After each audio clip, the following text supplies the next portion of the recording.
Ngayon guys, ito gagawin ko guys. Kailan nyo ba to? Itong ganitong tumutubo sa puno ng kahoy. Makahoy na bulok o yung ano. Yan guys, kailan nyo yan guys. Ang tawag dito ay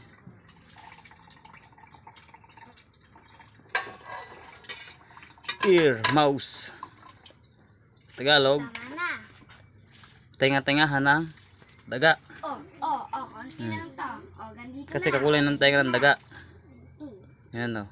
Huwag ka magreklama. Huwag sumupuno pa eh. Yan. Lulutuin ko siya ngayon sa sili na may mantika. Nagkasamang maraming sili at isda. Ito na pa dyan kayo. Lagyan ko na ng tubig. Okay, isda na naman. Maraming isda yan. So guys. Kanina guys, nanguha kami ng talong at sili. Tsaka niyog.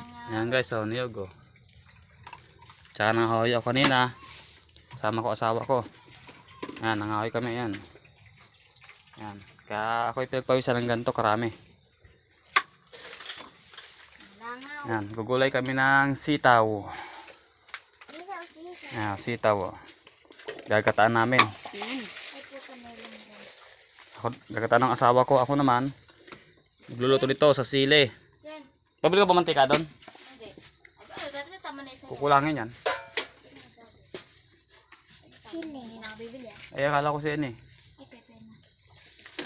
Ako, kulang pa ang mantika namin guys. Tigil 5 pisong mantika lang. Yan, palpagin mo nga. Bahala na. So, Palpagin mo nga yan. ako kami ng talong. Kanina. Yung kawalit may lang gambili. Doon sa gubat.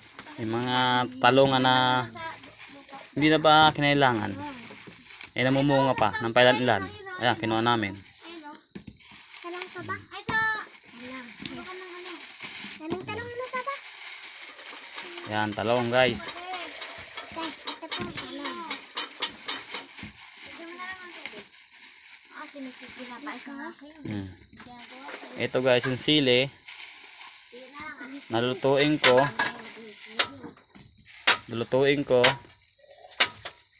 Isama ko rito sa tenga-tengahan ng daga kung tawagin. At sumunod, sasamahan ko siya ng isda. Mangga. Wala yung isda guys, pero mamaya na yung isda. Tamo guys oh. Kayo ba, kaya nyo kumain ng ganyang karami guys? Oh. Oh. Gagayatin ko siya guys, gagayatin. Sige, mamaya ko lang sa inyo papakita pagkaluto na.